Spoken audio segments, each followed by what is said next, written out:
Beto GPT, roda a vinheta!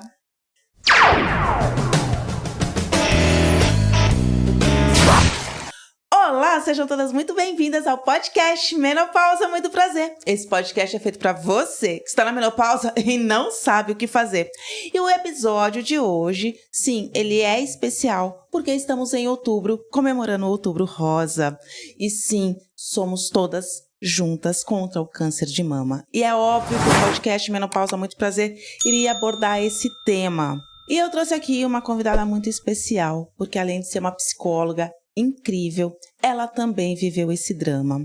E olha, gente, eu vou falar para vocês, é muito válido quando a gente passa por certas coisas na vida e consegue falar, consegue compartilhar isso, porque eu acredito muito que quando a gente tem essa atitude, a gente consegue ajudar outras mulheres que estão passando pela mesma coisa. Então, esse é o intuito do episódio de hoje. E desde já eu peço licença para entrar na sua casa, porque assim, aqui a energia positiva tá assim a milhão e eu quero levar essa energia para você que tá aí assistindo, que tá passando por isso ou que conhece alguém que está passando por isso. Eu quero levar todo esse acolhimento, toda essa energia boa. Sabe aquela coisa de coração quentinho? E a pessoa que está aqui comigo hoje, ela é incrivelmente especial porque eu acompanhei, infelizmente de longe, ela vai contar tudo, mas eu acompanhei de longe tudo que ela passou. E se é difícil para mim reviver isso, imagina para ela. Mas ela está aqui, é guerreira, é forte, é ariana, ela é incrível. E além de ser uma psicóloga fenomenal, ela também está aqui como mulher, para compartilhar a experiência dela com você. Então, é uma honra muito grande. Ó, já tô até me emocionando, nem comecei ainda o episódio. Eita, nós, isso aqui acho que vai ter lágrima. Mas vamos lá. Quero apresentar para vocês Daniela Bernardes. Olá, boa noite. Boa noite, Dani. Bom, eu aqui já falando, eu já me derreti aqui de você estar aqui. Eu estou muito feliz. Eu faço esse convite para ela já faz algum tempo. E dessa vez ela falou, não, Isa, hoje eu vou falar e eu tô pronta. Eu tô pronta para isso. E eu tô muito feliz ela estar aqui de verdade, porque não é fácil. E eu quero te agradecer e eu quero que você se apresente para a mulherada que está em casa te assistindo. Fala um pouco do seu trabalho. Quem é a Dani Bernardes? Boa noite, mulheres. Eu estou muito feliz de estar aqui, de ter sido convidada pela Isa.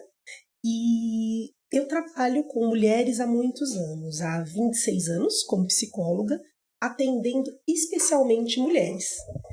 Então é um trabalho muito importante para mim, todo o ciclo do feminino, todo o momento que as mulheres passam, desde a juventude, todo o processo e agora a menopausa. Eita, menopausa. As duas estão aqui, gente. Uma com lencinho, a outra com estoque aqui de guardanapo. Sim. Porque assim, eu já tô começando a suar, daqui a pouco a maquiagem vai pro brejo, o cabelo vai pro brejo, mas é sobre isso. Sim. Continua, Dani, desculpa, eu tinha que falar. É sobre isso. A gente tá aqui, ó. Vamos lá. Faz parte, né? Quem passa por isso sabe que faz parte, quem ainda não passa saberá. Vai saber um dia, se Deus quiser, porque isso significa que você tá viva, né? Exatamente. Eu costumo brincar com isso. As pessoas falam do envelhecer e eu sempre falo, a opção é pior. E depois que a gente tem câncer, isso fica mais forte. Essa sensação de opção é pior. O envelhecimento deixa de ser um medo e passa a ser uma conquista. Porque só envelhece quem pode. Quem pode. Quem tem esse privilégio. Exatamente. Então é um trabalho que eu me orgulho de fazer e é algo que tem na minha vida mesmo. Que fez muita diferença na minha vida. Né? Sim. Dani, eu queria que você começasse já esse episódio contando, abrindo seu coração aí para essa mulherada, de como foi a época que foi. Como é que você recebeu esse diagnóstico, como é que você se sentiu, como é que você lidou com isso, até mesmo por você ser psicóloga, né? Queria que você colocasse também essa questão em jogo. É mais fácil, não é? De você lidar com a mente. Você pode falar um pouquinho pra gente? Posso, não sei se vou entrar em muitos detalhes, não, pode você entrar. me diga. Não, pode entrar. Vai fundo. Eu, em 2019, eu estava começando um processo para adotar uma criança. Você estava casada? Eu estava casada. Tá. E tinha passado o período de engravidar e tinha resolvido que eu queria adotar. Na verdade, a adoção sempre fez parte da fantasia. E quando eu fui começar o processo de adoção, eu descobri que a gente precisava de um atestado de saúde física e mental. E aí eu resolvi fazer um check-up geral para esse atestado. Então eu antecipei os exames de mamografia. Certo. E nisso que eu antecipei, em alguns meses do que eu faria, eu descobri o câncer de mama, bem no começo. Então foi uma coisa muito, assim, muito providencial para a psicologia junguiana, que é a minha linha, foi uma sincronicidade, porque foi a coisa de descobrir no momento certo. Eu descobri bem no começo. Porque eu sempre fui muito regrada com os exames, porque eu tenho histórico de câncer de mama na família. Ah, é? Sim, um histórico bem delicado, assim, a minha tia morreu de câncer de mama, mais ou menos com a idade que eu descobri o câncer. Irmã da sua mãe? Irmã da minha mãe. Porque isso vem mais de mãe, né, da genética materna. Exatamente. A minha avó teve câncer de mama, já com 80 anos, ela venceu o câncer de mama aos 80, viveu até os 96. Que incrível! Operou, tirou a mama, tirou o útero e ficou 100% bem. Mas tem esse histórico. Parentes, primas da minha mãe, várias. Então, sempre foi algo que eu sempre cuidei, mas eu tive que fazer antes. E daí, eu descobri, né? Obviamente, o plano de adoção teve que ser adiado. No final, acabou sendo mais do que adiado, porque outras coisas aconteceram. Mas eu descobri, e daí começou o processo de cuidar, de descobrir, então vai ter a cirurgia, vai ter a quimioterapia. Eu fiz a cirurgia no final de 2019. Tá. E quando começou 2020, em fevereiro, eu comecei a quimioterapia. Quando eu comecei a quimioterapia, estourou a pandemia. Eu lembro. Eu tinha feito, acho que uma sessão de quimioterapia. E aí foi aquele terror todo. Foi o oncologista, lembro como se fosse hoje, ele disse pra mim assim, olha, você não pode pegar Covid de jeito nenhum, porque você está morta no momento que você pegar. Ele usou essas palavras. Meu Deus do céu. Ele falou, você não tem nenhuma chance contra o Covid imunossuprimida, asmática. Ele falou, impossível, você não sobrevive. Eu lembro disso. Eu lembro você falando no telefone. Porque na hora que estourou toda essa coisa da pandemia, todos nós estávamos num nível de estresse, todo mundo assustado, né, com aquilo. E ao mesmo tempo vem essa notícia e eu não podia nem estar perto dela. E ela me falando aquilo, eu falava, gente, eu não tenho direito de me preocupar com... Eu sentia isso, era muito, muito presente em mim.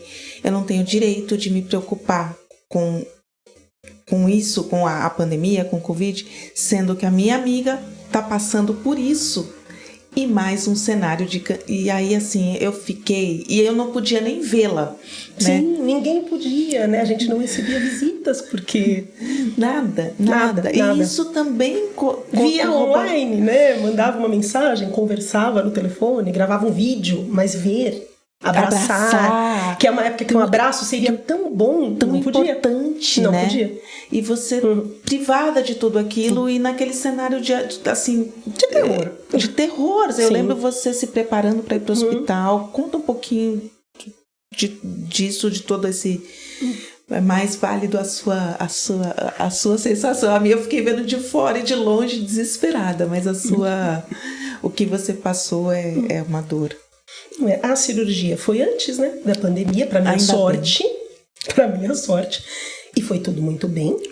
E eu entrei muito positiva para a cirurgia. Eu lembro até hoje que eu entrei. E os médicos estavam reclamando de alguma questão pessoal, de banco. E eu peguei e falei alguma coisa, tirei um sarro. E falei, eles olharam pra minha cara meio assustados. Ariana. Aí eu falei mais umas besteiras. Eu lembro direitinho, a anestesista fez assim... Nossa, se todo mundo entrasse pra cirurgia nesse astral...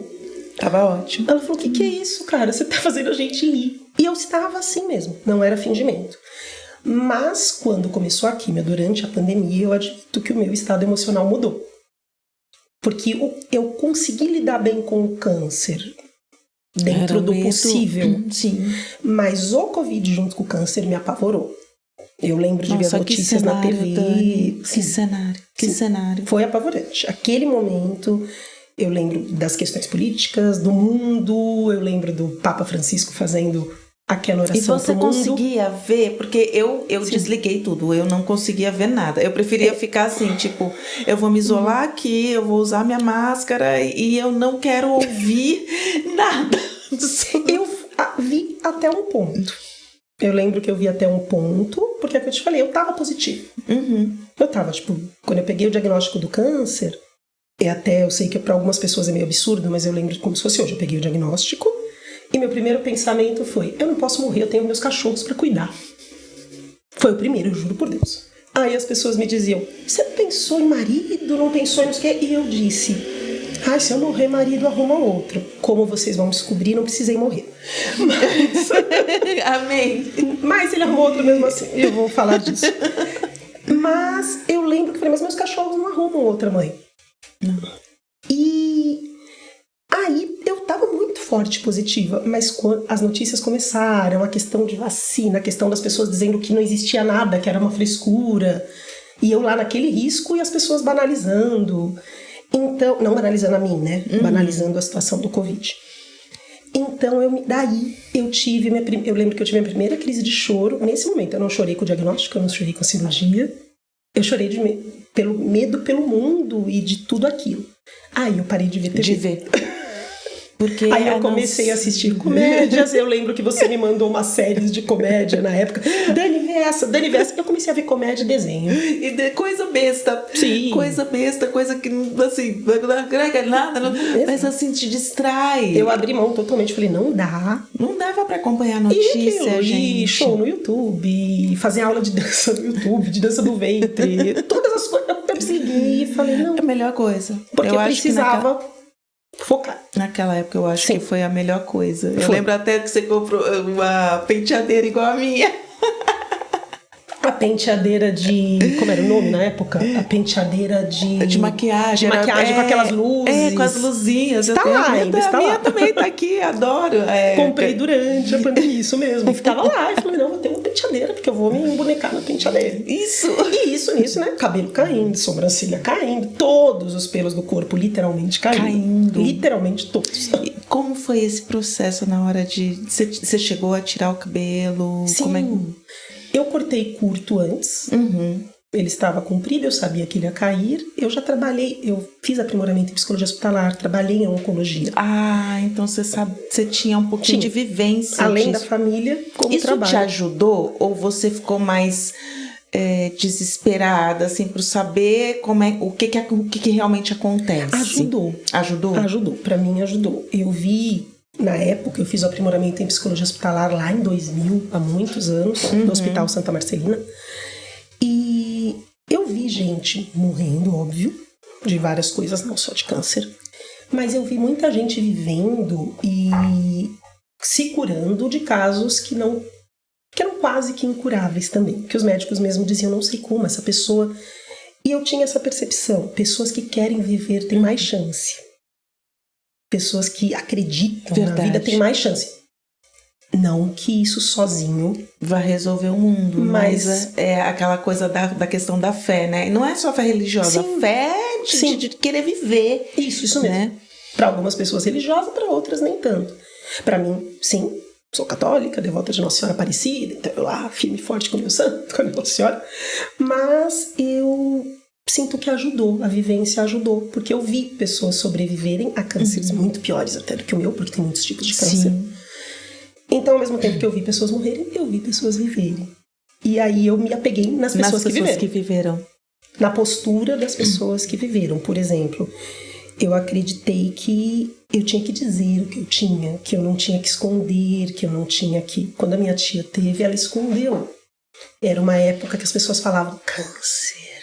Sussurrado, aquela doença, menopausa, câncer. Isso, menopausa. Eu lembro que a minha mãe falava, ai filha, você fala câncer desse jeito. Eu falava, mãe, o inimigo tem nome e eu conheço. Verdade. E eu preciso me apropriar disso. Então eu senti isso, que eu tinha que me apropriar. Sim, eu estou com câncer, não tem outro nome. E quanto mais eu me apropriava, mais eu conseguia encarar. Encarar. De Pra mim, frente, sem medo. Pra mim foi dessa Isso maneira. é tão importante de você encarar e enfrentar com coragem, né? Porque se você não fala, eu acho que até isso aumenta dentro do seu organismo, porque você está engolindo aquilo. Eu acredito muito nisso, né? A pessoa, aquela coisa de sufocar o sentimento, acho que piora até mesmo uma gripezinha vai piorar se você sufocar seu sentimento. Você desperdiça a energia de cura para esconder, para se prender, para se reprimir. E eu pensei que a energia tinha que ir só para uma coisa, para cura. Era o que eu podia fazer para me ajudar. E esse processo começou ali em 2020 de químio. Como é que foi todo esse tempo? Você indo no hospital, você não podendo tocar em nada, chegar perto de ninguém. Como é que era isso? Eu não fui ao hospital. Eu ia a uma clínica do meu convênio, que é a clínica de oncologia, o que para mim é bom. Não era um hospital, estava menos exposta. Houve o problema de que normalmente na quimioterapia, né, o médico gosta de fazer um acesso, uma cirurgia para abrir um acesso para químio, porque a químio, eu não sei se você sabe, ela destrói suas veias. Não sabia. Eu também não sabia até viver, né? As suas veias, elas vão ficando secas e duras iguais cordas. Você olha pro seu braço, você vê as veias e a agulha começa a não passar. E daí começa a doer muito. Então eles gostam de abrir esse acesso. Só que o médico disse, como eu vou te internar no hospital para abrir o acesso na pandemia de Covid? Nossa Senhora. Então a veia tem que aguentar. E aí eu mentalizava, fazia novena para as veias. Era bem isso. Toda noite eu fazia rezava um terço para as veias. A intenção das veias. Tipo, as minhas veias vão aguentar. Já bem perto do final da quimioterapia, estava terrível. O braço era inteiro roxo, doía. Às vezes elas tinham que tentar 3, as enfermeiras maravilhosas, 3, 4, 5 vezes até conseguir uma veia. E eu sempre ia lá falando, olha, não, vamos tentar aqui. E elas falavam, nossa, você é calma, você nos ajuda. Tem gente que começa a xingar a gente, porque dói. Nem todo mundo. Aí eu falei assim, é que minhas veias estão lutando por mim. Aí elas falaram, como assim? Eu falei, eu sinto que quando as veias estão fazendo isso, porque a quimioterapia é um veneno para o câncer. Sim. Não há como direcionar só para o câncer. É um veneno para o corpo inteiro. Por isso que a gente fica naquele estado, por isso que você não consegue comer, por isso que você... Eu falei, então as veias estão endurecendo, enrijecendo para que esse veneno não entre em mim. Elas não sabem que esse veneno tá para me curar. O meu corpo está lutando por mim, mesmo quando eu não tenho força. Então eu agradeço as minhas veias. E as enfermeiras falaram, eu nunca ouvi uma coisa dessas. Vem aqui, fulana. Vem aqui, ciclana. Sabedoria, né? Pra mim era uma coisa óbvia. Eu falei, ninguém pensa isso. Porque eu olho pras veias e falo, elas estão me protegendo. Elas não estão querendo deixar o veneno entrar. O corpo quer viver. E aí, pra mim, isso era tão certo que... Mesmo doendo, eu falava, olha que fantástica essas veias. É admirável isso em você, assim, ver você fazendo esse relato Mas eu senti, de verdade. Assim, eu fico até emocionada, assim, de ver a sua força naquele cenário todo. Eu acho que eu tava mais me descabelando. Meu Deus do céu! Vou brincar, que eu não tinha cabelo pra me descabelar. E nesse meio tempo eu continuei atendendo, né? Eu não parei de atender. Eu só não atendia no dia da quimioterapia e 2 dias depois. Mas eu acho que isso até faz bem, todo. Né? Porque você ocupa a sua mente, senão você fica ali só vivendo aquela doença. Sim, né? Você tem um trabalho, no meu caso, que amo. E eu gostava daquilo, eu gostava de continuar atendendo. Desculpa, pode continuar. Eu ia dizer que eu lembro que alguns pacientes no começo ficaram preocupados, mas... eu vou estar falando dos problemas pra você e você tá passando por um problema, porque não tinha como, eles me viam careca de lenço. Todos os pacientes sabiam. Aí eu dizia, não tem nada a ver, gente. Todos esses anos que vocês fazem terapia comigo, eu tô passando por vários problemas que vocês só não sabem.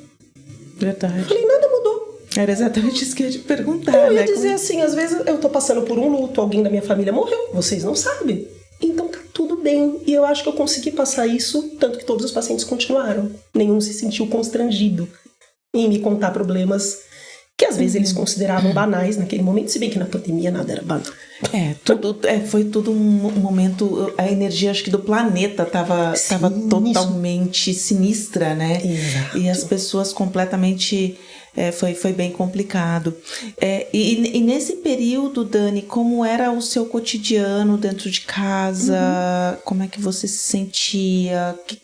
Quais foram as ferramentas que você usou, além desse otimismo todo, essa sabedoria? Muito obrigada pela de lidar com aquela coisa tão assim...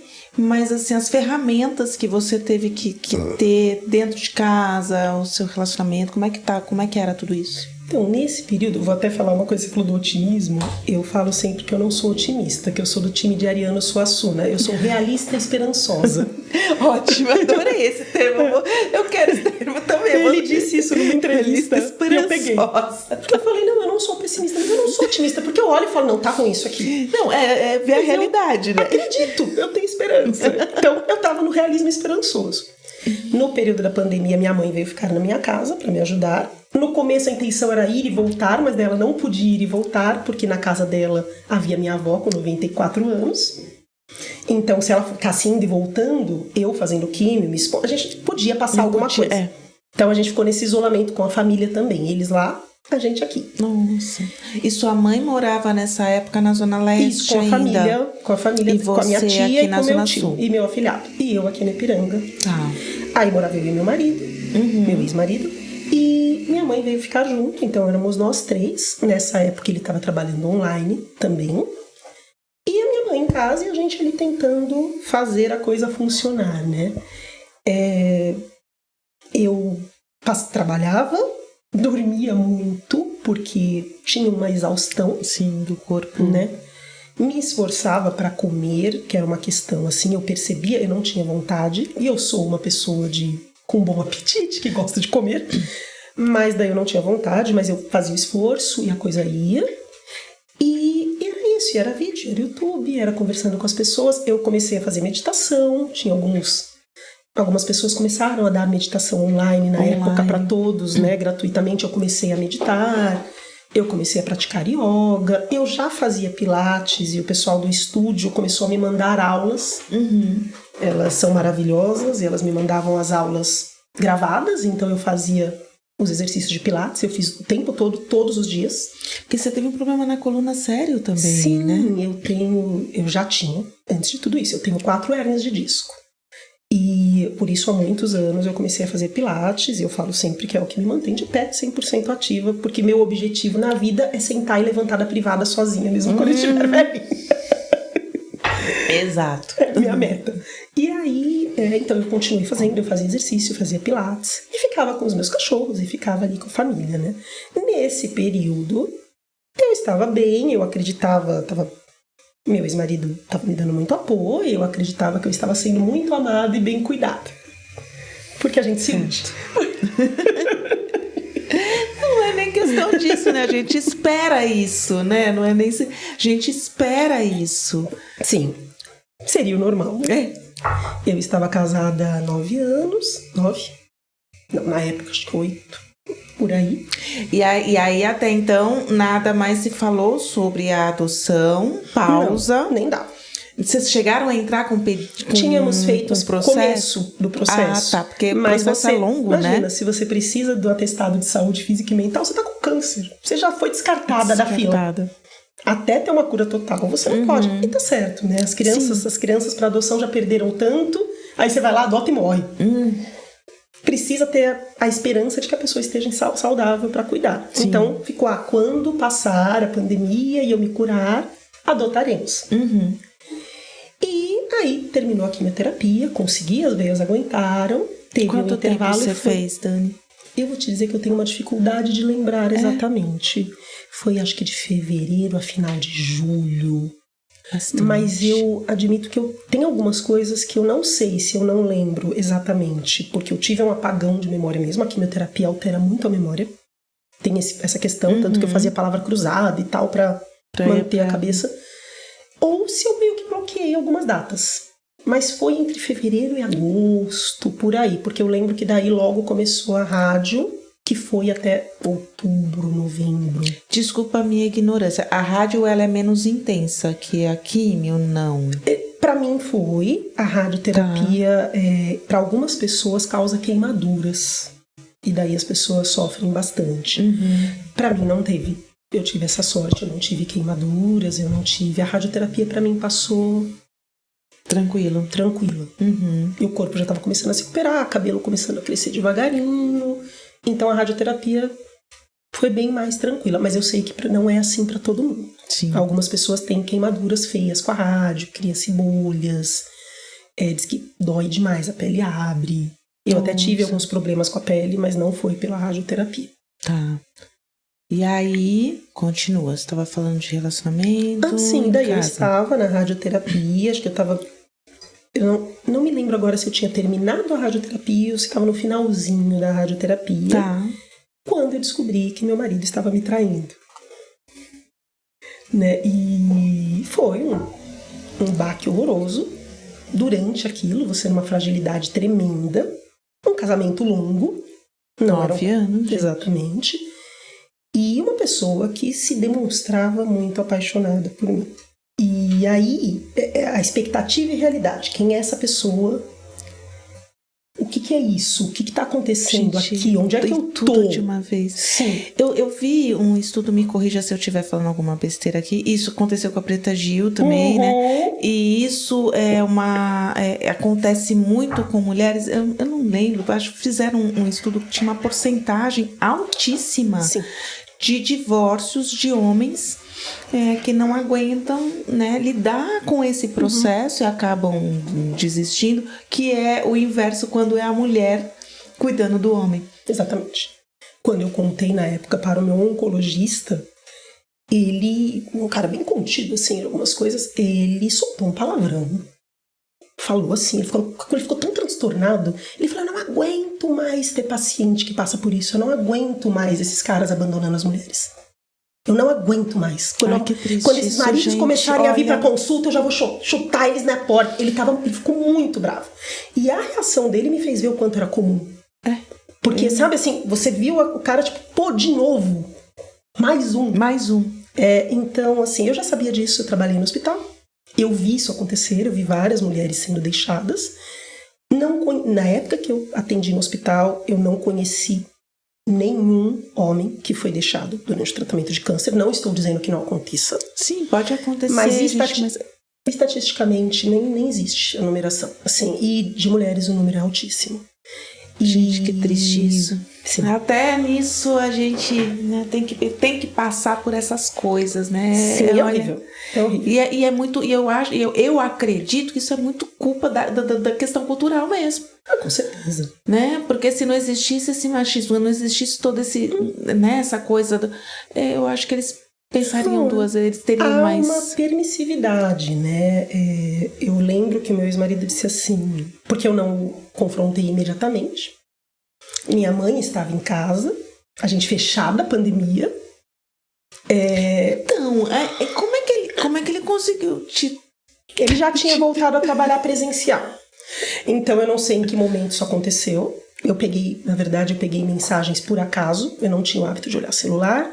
Ele esqueceu o celular no banheiro. E eu fui ao banheiro e enquanto eu estava lá, o celular dele aqui, entrou uma mensagem. Então eu olhei e estava ali. Foi uma coisa totalmente assim. Eu não sou uma pessoa ciumenta. Isso é até uma coisa pela qual eu sou conhecida. Eu sou zero ciumenta. Zero. Assim, eu tô totalmente desencanada porque eu acredito que as pessoas são o que são e fazem o que querem fazer. Só que eu acredito na fidelidade. Então, assim, eu não vou atrás, mas se você fez, você fez. Você então viu aquilo, que isso aconteceu comigo, exatamente a mesma história. O meu primeiro casamento foi exatamente isso. Aliás, o celular vibrou e caiu. A hora que eu fui pegar o celular do chão, que eu voltei, aí eu vejo a mensagem. Também por acaso, totalmente por acaso. Totalmente por acaso. Sim. Como assim? Ah, mas eu surtei, porque eu sou a Ariana surtada. Então, minha mãe estava em casa e eu vou admitir que esse foi meu primeiro pensamento. Foi assim, meu Deus, minha mãe já está lidando com uma filha com câncer. Minha mãe perdeu uma irmã com câncer. Minha mãe não pode passar por esse nervoso agora. A minha mãe não pode. E aí eu segurei. E você passando, segurei dia após dia após dia. você estava passando pela situação, você estava passando por um câncer e você poupou isso da sua mãe. Meu Deus. Tá. Continua. E aí eu segurei por um tempo e disfarcei. Eu não lembro quanto tempo. Fiquei. Nada tá acontecendo. Até que daí terminei a quimioterapia e daí eu confrontei com o tema. E daí ele basicamente disse pra mim que ele não estava recebendo atenção, ele não estava recebendo carinho. Ele não tava. Então ele estava entendi. muito carente, porque eu não estava prestando atenção nele. Eu lembro como se fosse hoje que eu falei, cara, eu tô lutando contra um câncer. Ele falou, eu sei que isso é muito importante, mas você deveria lutar pelo casamento também. Aí eu falei, não, eu não deveria. Gente. Não, eu não deveria. Gente. Não, para. Pois é. Ele que não aparece na minha frente. Pois é. E isso, de novo, não combinava com a pessoa até então. Eu tenho que dizer isso, porque as pessoas falam, eu dava sinais. Não. Zero. Zero sinal. Zero. Eu não acredito que uma pessoa tem uma coragem, a cara de pau. Mas entra o que você falou do machismo estrutural, né? Homens cobram as mulheres pós-parto. Às vezes tem muitos casos de mulheres que têm problemas graves porque acabam tendo relações antes de poder ter, depois de cesáreas, porque o homem disse, não, eu vou procurar outra. E aí eles se justificam e eles acham que estão com razão, né? Não, então, é porque... Exato, então não é surpreendente, né? E é surpreendente na sua história, mas não é surpreendente quando você pensa num contexto social. São todos os homens? Não, mas infelizmente são muitos. E aí foi todo esse choque para lidar com essa quebra de expectativa, porque é fato, e eu tenho que admitir isso, ele estava ajudando a cuidar muito bem de mim enquanto eu estava doente. Estava super atencioso, super cuidadoso, ele não me tratou mal. Uhum. Então, cara, esse aqui, quem são essas pessoas? É a mesma pessoa? Isso pra mim foi o mais chocante, tipo, isso aqui é a mesma pessoa? A conversa que eu peguei era uma conversa que eu não conseguia ligar a pessoa. A fala, as palavras. E eu falei isso, quem é essa pessoa? E ele falou, essa pessoa é quem eu sempre fui, só que eu nunca mostrei essa pessoa pra você. Porque eu sabia que você não gostaria dessa pessoa. Então eu sempre fingi ser outra pessoa para você. Porque eu não queria te perder, eu sempre te amei. Gente do céu. Então foi muito chocante. E daí, é claro, o casamento acabou. Naquele momento, ele não acabou fisicamente naquele momento. Eu ainda estava bem doente. Ele me disse assim, eu acho que eu devo para você ficar aqui até você ficar bem. Você precisa de ajuda. Era ainda final de pandemia, né? Ainda as coisas estavam... Nisso nós pegamos Covid, eu, ele e minha mãe. Mas eu peguei aí antes da vacina. Mas aí você já estava melhor. Sim, tinha acabado a radioterapia. Tá. Ainda estava meio fragilizada, mas eu dei muita sorte. Não peguei de um jeito tão violento. Tá. Mas nisso nós 3 pegamos Covid, porque ele tinha voltado a trabalhar presencial. Não tinha o que fazer. Acho que foi assim. E daí nós 3 pegamos, e então pega Covid, recupera aquele medo todo ainda, né? E aí então eu falei, você tem razão, você me deve isso, eu aceito que você fique até eu ficar bem. E daí nós ficamos em casa ainda alguns meses, separados já. E ele fazendo essas coisas, me levando para um médico, fazendo não sei o que. E eu falei, cara, eu vou aceitar sim, eu preciso dessa ajuda. Claro. E daí até que daí, efetivamente, nos divorciamos. E isso foi em 2000 e... Daí, acho que já era 2021. Separamos, divorciamos mesmo em 2022, mas separamos em 2021. E aí ele foi cuidar da vida dele, exploda. Não apareça na minha frente. Esse ser não apareça na minha frente. E aí, de tudo isso, Dani, que você passou, qual a lição, assim, que você... maior lição que você acha que você aprendeu de tudo isso, de todo esse... O que você carrega hoje? A gente vai entrar já na Dani psicóloga, a gente tá ainda na Dani mulher. Sim. E é tudo unido, é tudo aqui mesclado, eu acredito que sim. Mas assim, o que você trouxe hoje de toda essa história, de tudo que você passou, de todos esses desafios, separação, Covid, tudo? Olha, tem várias coisas. Um clichê básico, que é esse que pra mim foi muito forte, de se você quer viver, você tem que agarrar isso. E eu agarrei. Eu lembro que aconteceu tudo isso, eu fiquei mal. Mas eu pensei, ok, eu tô curado, tô me curando do câncer. Eu lembro que eu até falei isso pra ele, nada vai ser pior do que ter câncer. Isso aqui dói. Nada. E eu pensei isso, se eu descobrisse, é absurdo o que eu vou te dizer, mas se eu descobrisse isso que eu descobri antes do câncer, eu acho que teria sido mais devastador. Porque seria a pior coisa que estaria me acontecendo. Sim. E de repente não era pior, embora fosse uma coisa horrível, não era pior. Então eu redimensionei as coisas. Não só do relacionamento amoroso, dos relacionamentos em geral da vida, dos problemas todos cotidianos que nós temos, né? Eu redimensionei. Então, por isso que eu falei, parece muito clichê, mas os problemas todos ficaram menores e continuam menores. Sim. Então eu tenho que lidar com alguma coisa, é um problema, fico com raiva, fico triste, sim, mas eu olho e falo assim, tá, cara, mas a carta do câncer vence isso aqui. Eu ganhei um câncer, eu venci o câncer. Você acha que eu vou vencer isso aqui? É meio assim, é uma sensação de... E tem uma coisa muito, pra mim, em particular, foi muito forte, que é assim, eu sempre fui muito romântica. Eu sempre fui muito sonhando com o amor e tal, e eu casei nesta vibe de romantismo. E nesta vibe de romantismo, eu fui a mulher, como vejo muitas mulheres que foram, principalmente da minha geração, que se sacrificou muito. Que marido ficou desempregado, eu cobri, que é o amor uma cabana, eu não me importo com nada. Não, tem problemas financeiros, eu cubro, problemas de não sei o que, eu resolvo, eu ajudo. Eu me doava o tempo todo. Me doava demais, assim, eu vivia me doando. E daí eu trouxe pra mim, eu falei, cara, se eu tivesse investido em mim toda essa energia... Porque você chegava a esquecer de você por causa do outro? Sim, com muita frequência.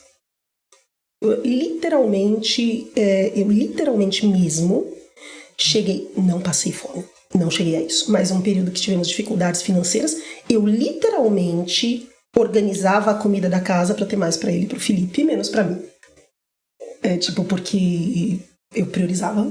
Então, Felipe é meu enteado que se tornou meu filho. Sim. Que é meu filho até hoje. E ele quando você começou o relacionamento, ele já tinha quantos anos? Ele tinha 15.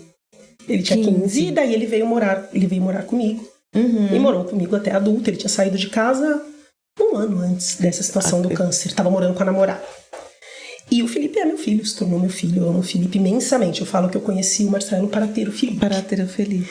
E eu lembro de fazer isso. A gente estava passando um período difícil, não sei o que, eu me preocupava com não comprei, fiz as compras, está faltando. Não é que nunca faltou comida, não é isso. Mas as coisas estão contadas, eu como menos, literalmente. Então quando eu penso, eu falei, eu como. E isso não é culpa do Felipe, porque ele era um menino. Sim, claro. Eu nem sabia o que estava acontecendo. Mas não é do Felipe. Mas o Marcelo era um adulto. Sim. E ele via. E ele...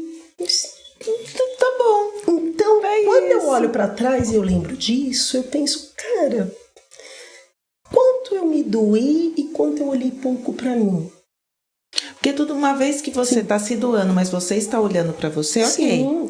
Agora, quando você começa a esquecer de você pelo outro... Exato. Aí temos um problema, entendeu? Porque às vezes o outro, ele começa, às vezes até começa a perder o valor que tem. Banaliza. Banaliza. Então, quando eu olhei para trás, eu falei, isso não foi só sobre ele, mas no caso, estou usando esse exemplo, eu parei e falei, ok, o amor é uma coisa boa. Se você encontra alguém e ama e a pessoa te ama, ótimo. Mas a reciprocidade é fundamental. Entre adultos, tem que ser uma troca constante. Sim. Não uma troca que você fica ali contando 50% feito louca. Não, mas você tem que ter o tempo todo essa fluidez. Então, não pode ser só você, não só você, mas mais você, e as mulheres em geral da minha geração eram muito assim. Dando tanto assim. Então, acho que o que eu trouxe pra mim foi eu primeiro nessa lista, na vida. E se em algum momento não sou eu primeiro, então foi minha mãe primeiro naquele momento porque ela era uma idosa, foram meus cachorros primeiros em alguns momentos porque eles dependiam de mim, é isso, vai ser em algum momento que alguém está doente, precisando por alguma questão, idoso. Nesse momento eu coloco esse ser essa primeiro. Prioridade, sim, mas é pontual. Enquanto a vida está seguindo, não. Então até o marido, claro, se ele está estivesse doente, como esteve, colocar primeiro enquanto está doente. Mas não a vida ser com uma fila de pessoas e coisas na minha frente. E eu era muito assim. Pra tudo, não só pro amor. Então acaba se machucando mais por causa exato. disso. Exato. É difícil. Quero entrar aqui agora na Dani Mulher, psicóloga. Dani, o seu trabalho, você trabalha baseada no livro da Clarissa Pinkola Estés, Mulheres que Correm com os Lobos. E aí, por isso que você tem o gente, o Instagram dela tá aqui, as redes sociais dela tá aqui embaixo para vocês acessarem. Ela tem o Instagram, chama Resgatando a Loba. Resgatando La Loba. La Loba, tá aqui embaixo já para vocês seguirem, porque é incrível. E eu queria entender um pouquinho mais dessa sua linha de trabalho em junguiana, né? Isso. Eu atendia já na linha junguiana, mas no meu primeiro ano de faculdade eu ganhei esse livro de presente do amigo secreto. Acho que ele tinha sido lançado naquela época, né? É Mulheres que Correm com os Lobos. Isso mesmo. Tá.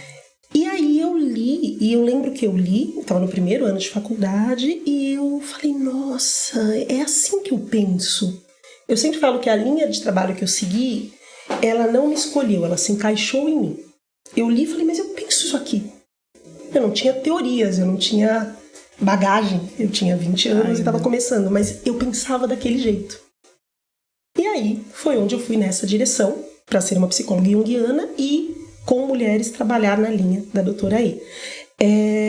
A ideia do resgate da mulher selvagem é uma ideia que é muito profunda, que sempre me tocou muito, que bate com isso que a gente estava falando agora, que é a ideia de que as mulheres foram historicamente tão reprimidas, tão podadas, como os lobos foram caçados. É por isso a relação de correm com os lobos. A autora fala assim, os lobos foram sendo mortos na região que ela morava, que ela vivia, tinham lobos, né? E que os lobos começaram a ser quase extintos, de tanto que eles eram caçados e mortos, e que ela começou a relacionar isso com o feminino. Que da mesma maneira as mulheres eram vistas como os lobos. Eles são ruins, eles vão matar, eles vão fazer. E os lobos só estavam sendo lobos, o ser humano estava invadindo a área. O espaço. E aí ela falou, e as mulheres a mesma coisa. As mulheres estão sendo quem elas são, e quem elas são não cabe. Então, de lobos, daí ela não usa essa palavra, sou eu que uso, eu falo de lobos, elas têm que virar poodles. Tem que mudar a essência dela para ser aceita dentro daquela determinada sociedade. Exatamente, e que isso vem ao longo de séculos, ao longo de uma cultura de existência. E eu acho muito triste isso, uma coisa que eu observo, assim, principalmente as mulheres do mundo corporativo, para elas terem um cargo alto, um cargo elevado e lidar com os homens, não sei o quê, elas acabam agindo como os homens. E aqui eu não estou falando de sexualidade, não estou falando de nada disso. Eu estou falando a mulher tem que deixar de ter a essência dela para ter a essência. Senão ela não é respeitada. Senão ela não é respeitada. E isso é muito triste. Sim, é real, né? A mulher, ela acaba no meio corporativo, ela usa. Não tem nada a ver, as roupas mudam de acordo com a cultura, né? Mas normalmente a mulher tem que perder, sei lá, eu aqui, você, por exemplo, eu gosto de flores, você gosta de cor. Normalmente as mulheres vão para o meio corporativo profissional, elas têm que perder um pouco disso. Hoje em dia, mas ainda tem. Elas têm que perder um pouco dessa vibe vibrante. E da essência, né? Da intuição, das coisas que assim, a gente tem. Exato. E que são tão maravilhosas e que pode colaborar com o desenvolvimento de uma empresa. Exato. De uma forma tão eficiente. Eu fiz uma entrevista com o meu endocrinologista, ele me contou essa história. Na França foi preciso uma mulher assumir um cargo alto numa indústria farmacêutica famosa para ela ter uma reposição hormonal local, lá para baixo, digna. Olha só. Né? Ela pensou, em vez de colocar cremes, né, para poder fazer essa reposição, vamos colocar um comprimidinho que não vai te atrapalhar no dia a dia, que precisou não vai... uma mulher. Precisou uma mulher para ter esta visão e é o único que existe no mundo. Até agora. É o único, eu não sabia. Eu sei que existe, mas não sabia que era o único. É o único. Porque teve uma mulher que teve essa visão da necessidade da mulher. E as empresas deveriam, né, tudo, não só as empresas, todo o setor que gera emprego deveria pensar nisso ao contratar uma mulher. E não tentar fazer ela virar homem. Né? No pensamento de homem. Sim. Né? Você tá certo. A essência do homem, né? Não, mas você está certo, é virar homem, né? Não menstruar, não engravidar, não amamentar, não. Tudo isso é mal visto. E no Mulheres Correm com os Lobos, inclusive para a época era bastante tabu, ela fala muito: menstruação, útero, parto, para as mulheres que têm parto, maternidade literalmente, ou maternagem, viver o feminino. E não o feminino, eu acho que é importante dizer isso. Hoje em dia tem muita conversa sobre energia feminina e energia masculina, mas de um jeito pseudocientífico, misturado com religião. Não esse sentido. Que é energia feminina, boazinha, bonitinha, de cor-de-rosa. Embora eu adore cor-de-rosa. Energia masculina, forte, másculo. Não é isso. Energia feminina que também tem força e vulnerabilidade, como a masculina também tem força e vulnerabilidade. E são diferentes em assim, acho que a mulher tem algumas qualidades que o homem não tem e vice-versa. Se a gente conseguisse mesclar tudo isso, seria bem melhor, mas não, essa guerra eterna. Não, e entendendo que homens, esses dias eu tive essa discussão, inclusive com uma pessoa, por causa de um post, em que falava de homens serem doces, e a pessoa disse: homem doce é tudo... E usou uma palavra grosseira para homossexuais. E eu falei: não, homens podem ser doces. Doçura não é falta de masculinidade, gente. Homens não podem ser sensíveis, daí a gente fala do machismo.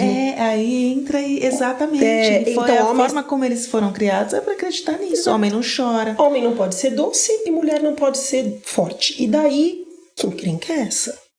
Porque as mulheres são fortes e os homens também podem ter doçura. Ai, gente, olha, tudo que a gente passa, eu vou falar uma coisa pra você. Haja força. Haja força, porque é tudo. Acontece com a gente. Com eles estão lá.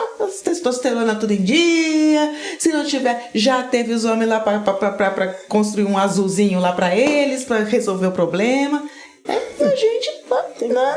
É isso que você falou da indústria farmacêutica, é isso mesmo, né? Enquanto tem poucas mulheres na saúde, agora nós temos muitas médicas. Antigamente não tínhamos. As médicas eram proibidas, as mulheres eram proibidas de estudar medicina. Aí quem é que falava sobre mulheres, sobre o que era importante para as mulheres, Sim. sobre como os corpos das mulheres funcionavam? Os homens. Isso não funciona. Pega os homens e imagina como é que vai curar. Não funciona. Como vai nos curar. Aí fala: não, mas o estudo científico sim, mas vocês nem vão olhar para algumas coisas que vocês nem sabem que existe. Porque tudo que é do feminino é tabu. Você não pode falar de menstruação, você não pode falar de menopausa, você não pode falar de... é tudo uma vergonha. Até o órgão íntimo da mulher não tem a palavra, porque do homem tem, né? Fala, tranquilo. O homem tem 50 palavras. 50. A gente... Sim. PPK... barbecue, sei lá, tem que ver das florzinha, coraçãozinha, porque não pode falar. Não pode falar. Não é feio. Exatamente. Né? Então, assim, inclusive nas redes sociais, gente, tem que falar com códigos, porque e é da mulher, tá? Sim, não é só da mulher. É só da mulher. Então, umas coisas meio que absurdas. Mas voltando aqui para o seu trabalho, o que você levou da sua experiência toda para o seu trabalho que você faz hoje? Eu já trabalhava muito com mulheres, né? Já fazia grupos terapêuticos de mulheres baseadas no livro, fazia isso no atendimento individual e nos grupos, antes presencial, depois online. Então, esse contato com as mulheres eu sempre tive. E eu sempre gostei muito. Eu lembro de ouvir essas histórias de mulheres são inimigas, mulheres são invejosas. Eu falei: eu não tenho essa experiência. Mas você nunca teve uma mulher inimiga? Eu falei: claro, já tive mulher, já tive homem, ser humano. Então não são cachorros para serem perfeitos. Mas nem gatos. Nem gatinhos. Nem gatinhos maravilhosos. A gatinha perfeita tá ali. Não é? Doida pra aparecer. Todos perfeitos. O ser humano é falho. Homens e mulheres. Mas essa história de mulher não presta com mulher, não. O ser humano é falho. Se você se abrir para um contato profundo com mulheres, você vai ter vínculos profundos com mulheres. Se você olhar para todas como inimigas, elas serão suas inimigas. Sim. Então, uma coisa que para mim, depois do tratamento, veio mais forte, eu já tinha esse olhar, mas foi essa tentativa de conscientizar mais ainda as mulheres dessa importância. Eu falo até de um jeito que eu acho que sou meio polêmico, dessa importância de lembrar que mulheres são pessoas. Porque eu acho que na nossa sociedade mulheres não são pessoas. Vou explicar isso, eu vejo assim. Homens são pessoas. Homens são pessoas que podem criar profissões, eles podem casar ou não, ninguém fica desde pequeno falando quando crescer você vai casar. Não se comporta desse jeito, fulaninha, que sua mulher não vai gostar quando você casar. Isso não existe. Menino, vai escovar os dentes, que nenhuma mulher vai querer você com esse mau hálito, com essa cueca suja. Não existe essa conversa. Meninas ouvem isso desde pequenas. Nós somos apêndices do masculino. Então a gente pequenininha ouve. Quando casar, não sei o que, se você, esse quarto bagunçado, nenhum homem vai querer você. Você tá ficando gorda, nenhum homem vai te querer. Você não fala isso para um homem. Você tá ficando gordo, nenhuma mulher vai te querer. Eu não tô dizendo que eles não passam por coisas, mas essa fala social mais são pesada. Diferentes. Exato. O que eles passam é diferente. Exato. Então, é como se as mulheres não fossem pessoas se elas não estiverem servindo. Então, quando elas não são, se não for um homem, é a maternidade. Se você não quiser ser mãe ou não puder, você tá falhando em alguma coisa. Você precisa dar um jeito nisso daí, porque você não vai. Você serve pra quê se você não for mãe? E aí, isso também os homens não ouvem. Você serve pra quê se você não for pai? Você tem que ser pai a todo custo, pelo contrário. Pelo contrário, né? Não, reza pra não aparecer nenhum filho seu por aí. Exato, ainda tem piada. Então eu vejo que na nossa sociedade não trata mulheres como pessoas. Pura e simplesmente você é uma pessoa. Você pode gostar disso, você pode gostar daquilo, você pode querer ter filhos, você pode não querer, você pode querer casar, você pode querer uma profissão, você pode querer viajar. A mulher não é uma pessoa inteira dentro da visão da sociedade. E isso pra mim se tornou tão forte quando, com essa história até do câncer, de assim, não, você tinha que estar cuidando do casamento. Não, eu sou uma pessoa doente, cara. Quem pede pra uma pessoa doente? Frase. Nossa, mas me dá uma ira dentro. Mas é dentro. Isso é horrível, já ouvi de outras pessoas. Infelizmente. Quem pede pra um homem doente cuidar dos outros? Quem pede pra uma mulher doente cuidar? Sim. É só você pensar até na idade, né? Eu sempre falo, não existe a velha da praça, só existe o velho da praça. Porque a mulher velha, ela tá cuidando dos netos, cuidando da casa e cuidando do marido. E o homem velho tá jogando dominó na praça, livre. Ele já se aposentou, acabou. Verdade. Onde que você vê mulher jogando dominó na praça? Vão fazendo qualquer coisa na praça, inclusive, a não ser que elas estejam agora, tem mulheres fantásticas em grupos de esporte, de atividade. Graças a Deus a sociedade está mudando nesse sentido. Nossa, tá tendo um progresso lindo. Mulheres viajando juntas, mas não era comum até bem pouco tempo. Então, pra mim, o que eu trouxe muito forte, porque eu me dei conta naquele momento que é como se eu não fosse uma pessoa. Eu ainda tinha que servir. Eu ainda tinha que ter utilidade. Eu tava numa luta e eu tinha que ter utilidade. Eu não era uma pessoa. Meu Deus do céu. Então, pra mim, isso ficou claro. Isso, pra mim, eu tento o tempo todo deixar claro para as minhas pacientes que elas são pessoas. Então, as mulheres são pessoas inteiras. Isso é muito forte, das mulheres ter essa consciência, né? E não deixar, não fazer as coisas pelos outros, fazer por si. Ainda mais uma situação dessa, né? Eu acho que tem muita mulher que tá vendo esse vídeo e tá numa situação parecida com a que você passou. E nesse momento, Dani, mexe muito com a autoestima da mulher também, mexe muito com a feminilidade, com a sensualidade. Para quem tá passando por isso agora, o que você poderia falar para ajudar, para achar um caminho, para que esse caminho seja mais leve para essas mulheres que estão assistindo esse vídeo? Olha, eu diria principalmente o seguinte, vocês são pessoas, vocês são seres humanos, vocês têm direito a viver. Então, o cabelo volta a crescer, vejam o meu, ele volta a crescer, os cílios voltam a crescer, os seios, no meu, não precisou ser tirado, foi só o quadrante, mas conheço mulheres que tiraram e reconstruíram. Conheço mulheres que não reconstruíram, que não quiseram. Tá tudo bem. Mas se você quiser, existe a possibilidade de reconstruir hoje. Você não necessariamente ficará sem um seio se você quiser. O corpo volta, às vezes até mais forte. Eu hoje sou mais saudável, mais ativa do que eu era antes. Depois de tudo isso, eu fui fazer trilha noturna, eu subi morro. Eu fiz coisas que eu nunca tinha feito. Gente, que legal. Fiz escalaminhadas, fiz escaladas, eu nunca tinha feito isso. Já com quase 50, menopausada, depois de um câncer. E com 4 hernias de disco. Gratidão, Pilates. Pilates é essencial para quem tem problema. Não é o único exercício, todos os exercícios são. Mas é que o Pilates, gente, ele vai focar na musculatura profunda da coluna. Então, eu posso falar isso, porque eu sou personal trainer. É muito importante o trabalho de força, de musculação, para a gente conseguir sentar e levantar da privada sem precisar de ajuda. Mas o Pilates, ele vai trabalhar com essa força. Quando a gente fala musculatura profunda, é a musculatura que sustenta a tua coluna, tá? E hérnia, gente, bico de papagaio, depois dos 40, minha filha, se você for fazer uma ressonância magnética, vai ter um monte. O problema não é ter a hérnia, é ativar essa hérnia de alguma forma que ela pressione os nervos e aí você vai ter dor e uma série de problemas mais sérios. Então aí todo mundo, bora treinar e bora fazer Pilates. E todos os exercícios possíveis, todos inclusive. Os exercícios. O que você conseguir, se mexa, né? E isso é uma outra questão, tomar posse do seu corpo. Então, por exemplo, eu gosto muito de me exercitar, não faço tanto quanto eu gostaria, preciso aumentar meu tempo para isso.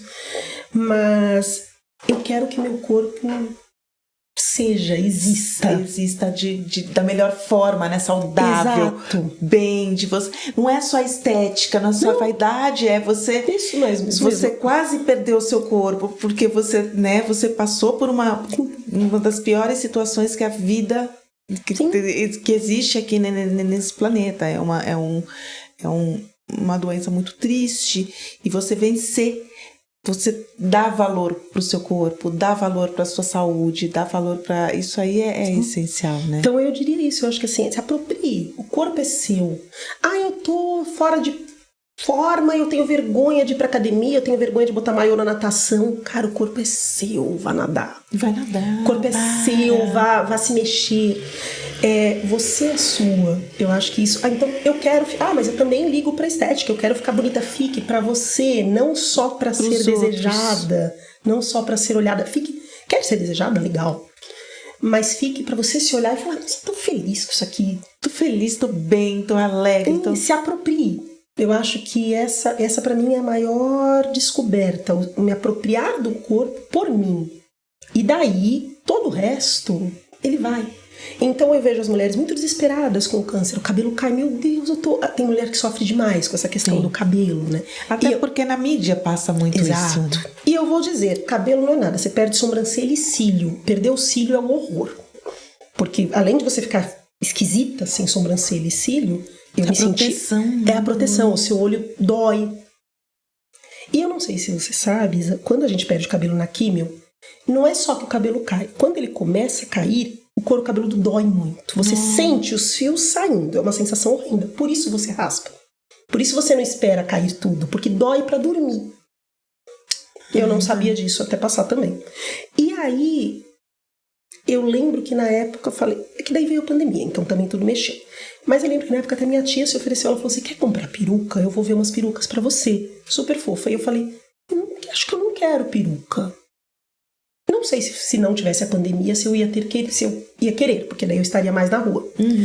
Mas eu lembro que eu pensei, acho que eu não quero, porque o lenço já esquenta a cabeça, e às vezes eu sua e eu quero arrancar. Mas, Dani, você tem uma coisa... A Dani, nós estudamos juntas no 2º e 3º colegial. Isso. E eu lembro, e depois a gente perdeu contato, depois voltou contato, aí ao longo da vida a gente teve momentos que estava mais distante, mais próximos.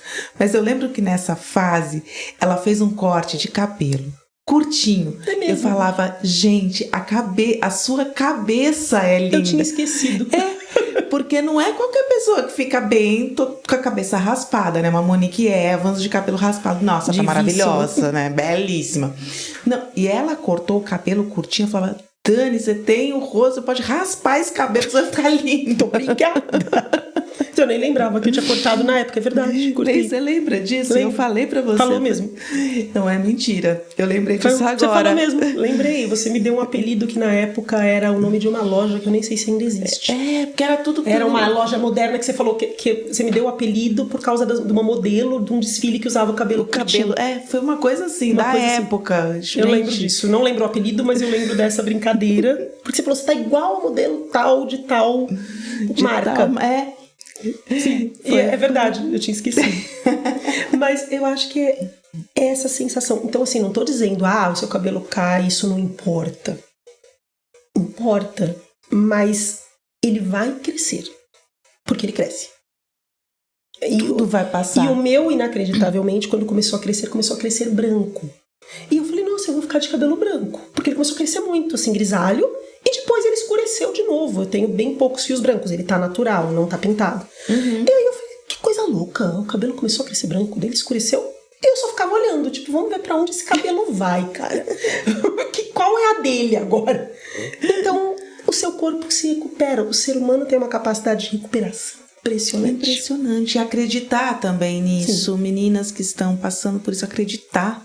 Acreditar é muito importante. Que é um processo. Passa, e se você se prender ali e se fechar exato, isso vai te levar para um lugar mais sinistro, porque você vai se ver horrível, você vai se ver triste, você vai se ver, mas de novo, eu acho que isso acontece porque as mulheres não se veem como pessoas, então elas têm que estar bonitas para o mundo até durante o momento de lutar pela vida.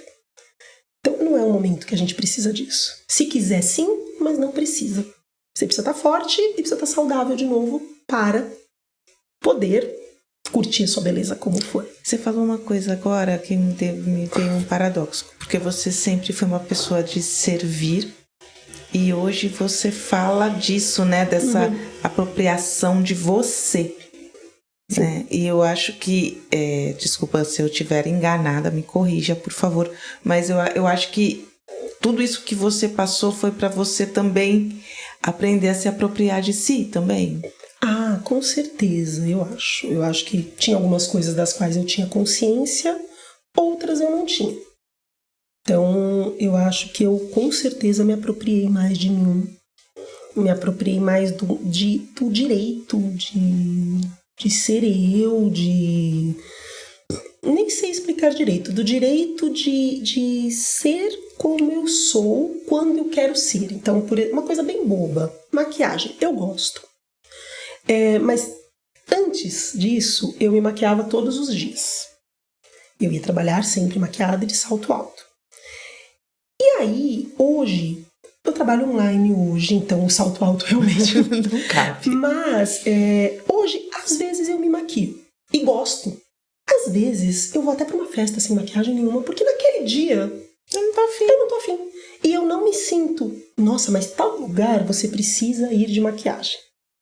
É só se eu tiver afim. Às vezes eu não tô. E isso não me... é zero de incômodo. E às vezes eu tô super afim, eu vou lá e fico, eu faço cores e faço não sei o que, e curto e falo, que legal, eu botei um rosa desse tamanho, né? Feliz da minha vida. E até esse critério, né? Eu deixei de ser muito... Eu mudei até as minhas roupas. Eu acho que eu deixei de ser uma pessoa tão formal... E eu me tornei uma pessoa um pouco mais livre, até na vestimenta. Por exemplo, eu adoro cores, eu adoro tecidos esvoaçantes, eu adoro... E às vezes eu me sentia... Eu tenho que parecer séria com tudo que você falou. Né? E hoje eu olho e falo assim, não, por que, cara? Eu quero esse aqui. Eu quero essa coisa esvoaçante, colorida, feliz da minha vida. Que combina muito mais com você. E que combina comigo. Dani, pra gente finalizar com esse papo delicioso aqui, essa lição de vida que você deu aqui. Se você pudesse olhar para essa pessoa que está em casa aí assistindo esse bate-papo e falar uma frase, algo importante que você gostaria de passar de mensagem para essa pessoa que pode estar passando pela mesma coisa que você passou, ou conhece alguém que está passando pela mesma coisa. Uma frase, um pensamento.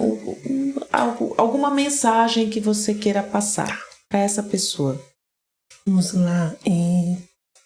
Olha, eu diria o seguinte: as mulheres passam por muitas fases Agora eu estou na menopausa, induzida pela medicação oncológica, que é necessário, no meu caso. E em cada fase que a gente passa, a gente pode perder algo, mas a gente também ganha algo. E eu acho que quando a gente entende, se você que está me vendo entender isso, você sempre vai ficar mais livre. Quando você entender, ok, eu perdi isso, mas eu ganhei isso aqui. Esse período da minha vida me tirou isso, mas me trouxe isso. Toda a vida é cíclica. Eu acho que isso é o mais forte para mim, a mensagem mais forte. A natureza inteira é cíclica. O tempo todo tem, no Mulheres Correm com os Lobos, ela fala o ciclo da vida, morte e vida. O tempo todo é morte e renascimento. As plantas estão morrendo e renascendo, os animais, os insetos, tudo está em ciclo. A partir do momento que a gente entende que o nosso corpo é o universo e que ele também tem ciclos, a gente abraça cada ciclo e se abraça nesse processo. Então eu diria assim que você tem que se abraçar, sempre. O seu processo, o seu momento, mas eu não estou gostando disso, ok, se aproprie, tenha o direito de não gostar do que você está passando, mas tente ver a beleza e a transformação desse momento, tente olhar para esse lado e abraçar esse lado. Quando você se abraça e se acolhe, tudo é mais fácil, porque ninguém cuida do que não ama. Se você se odiar seu corpo, odiar seu cabelo, odiar sua idade, você não vai conseguir se cuidar. Você só vai conseguir cuidar de você se você se abraçar. Se você se abraçar, se você se amar. Então, acho que se abrace, sempre. E sintam-se abraçadas por nós também, que estamos aqui.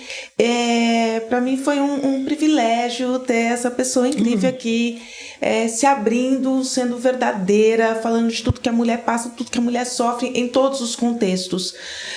E que vocês se sintam muito abraçadas, muito acolhidas, com muita energia boa, porque olha, tudo vai passar e um dia você vai estar sorrindo, quem sabe aqui, numa mesa, batendo papo sobre tudo isso que ficou lá para trás.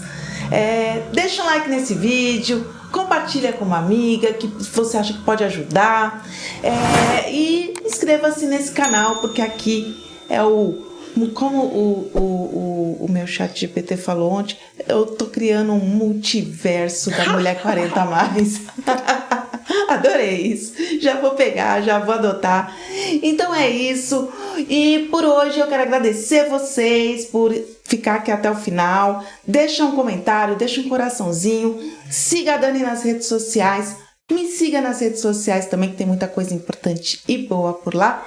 Dani, faltou alguma coisa que você quer falar, que você quer? Falou tudo. Não, tá perfeito. Muito obrigada. Só que eu tô muito grata e muito honrada por esse convite. Adorei. Obrigada, querida. Beijo grande e até o próximo episódio. Obrigada, maravilhosa. Obrigada, deu certo. Delícia, delícia. Que bom.